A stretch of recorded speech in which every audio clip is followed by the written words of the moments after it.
The Center for the American Experiment. The Center of the American Experiment. The American Experiment. The Center of the American Experiment. Center for the American Experiment. Center for the American Experiment. The Center for the American Experiment. John runs the feistiest think tank in the country.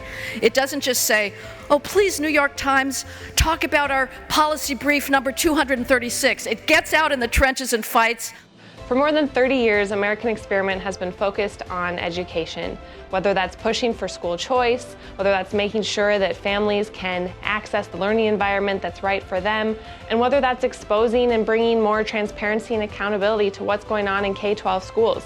Our impact has resonated across the state. We launched a statewide tour, and we had thousands of Minnesotans join us on this tour and saying we need to stand up for all students. We need to stand up for academic excellence. We need to put parents back in control of their child's education. And the turnout was really overwhelming because parents were realizing that something had to be done, and they were the ones that had to get involved and do it. That showed not only our impact statewide, but our impact on a national level, because these problems in our classrooms are happening across the country, and parents want to know how to get involved, and we really set the precedent for what that should look like.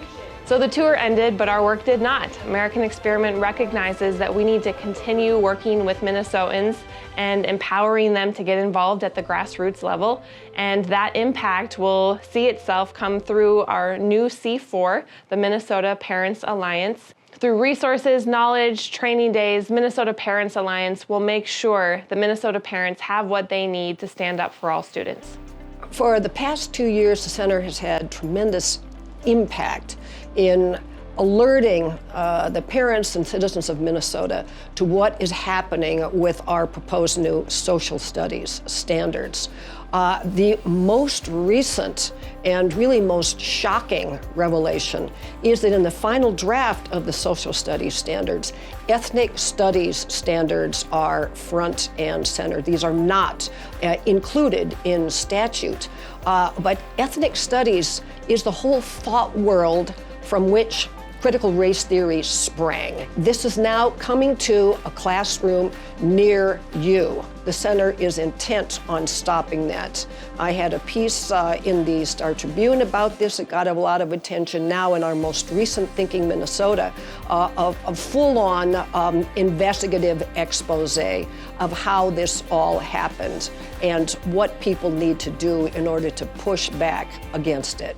Well, unfortunately, crime has become the #1 issue in the state of Minnesota. We've now created a full-time policy fellow position in public safety and criminal justice. And we've done a number of things. We're putting on programs on crime and criminal justice all across the state of Minnesota. They've been terrifically attended and have had a lot of impact, and we're collaborating with local police chiefs and sheriffs in doing that.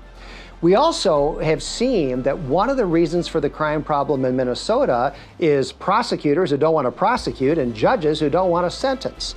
And so we have set up something called Criminal Injustice. It's a section on our website where we name names and we specify in some specific cases criminals who were not sufficiently prosecuted and criminals who were not sufficiently sentenced. I took the time to look at the evidence of similar ordinances to see how other cities are fared. And the evidence was pretty clear that rent control has had disastrous consequences in a lot of places. To add to that debate, I wrote an op-ed that was published in the Star Tribune a couple months ago, just warning them, pointing to St. Paul to say, look at what's happening in St. Paul. You don't want to go down that road. This is a moment of we told you so, which we don't relish, but it's what we want would happen in the report, and we're seeing the results play out. 2021 was a really fun year. We had a really big impact around the country even. So the model that Mitch Rolling and I developed in order to calculate the cost of renewable energy in Minnesota, other states saw what we did and said, hey, can you guys do that for us? So in 2021, we did cost modeling for North Carolina, we did it for Michigan, we did it for Arizona and West Virginia. We were one of the reasons why the Build Back Better Act did not get passed. Right now, the Walz administration wants to import another regulation from California. These California fuel standards are going to increase the cost of gasoline anywhere between 22 cents, and the way that the DFL House rewrote the legislation could be up to $2 a gallon. So we've been very aggressive in fighting that. We wrote a report called Gas Station Inflation, and we're going to be educating Minnesotans and lawmakers about why this is a really bad idea. What we are doing is we want to make sure that conservatives understand that we are on the right side of history with these issues, and it's actually the liberals who say, oh, well, we're worried about climate change, who refuse to do anything that will actually work to address that. I've spent most of my career at Center for the American Experiment. However, I left a few years back to go work for the Trump administration at the Centers for Medicare and Medicaid Services. And I was able to do that because of the impact I had in my prior role here before I left at American Experiment, where I built up an expertise on giving states flexibility from Obamacare and a number of other healthcare areas. And now when I'm back in Minnesota, I get to keep working on that and keep expanding that and building on that. And I think, that's a lot of what the future in healthcare is, giving employers better options. Everyone knows that government wastes a lot of money, but one of the things that we see is if you talk about $1 billion, $5 billion, people's eyes kind of glaze over. We just don't understand those kinds of numbers. And so you got to get specific, and you got to talk about things that people can understand on a scale that they can absorb. And that's what we do with the Golden Turkey Award. It's one of our most fun initiatives. The public actually nominates and votes on what project should get the Golden Turkey. And this last time in the fall, it was a transit station in St. Paul, a bus stop where no buses stop. $6 million for a bus stop that doesn't have any buses. And that was the last winner of the Golden Turkey Award. The surplus that was forecast for the coming biennium, $9.3 billion, it's historic. It's the largest in the state's history. So it's really a question of, what are we going to do with this? And it's a fundamental question that faces us as a state. What do we do with this money?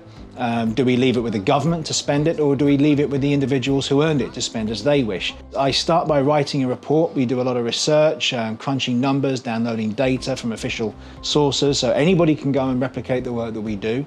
And once we got that report, it's a fairly hefty bit of work. Then it's a question of using that and leveraging it so that we get the most impact for the work that we've done. We've taken this even further because our audience is a broad one. Our audience is not just legislators, it's every single Minnesotan. So we go out there and we put billboards, posters, radio ads, and we culminated, I think, just the last week or so with a rally at the state capitol, which was an enormous success. It's all about taking the initial research work and making sure that you get the most impact from it as possible.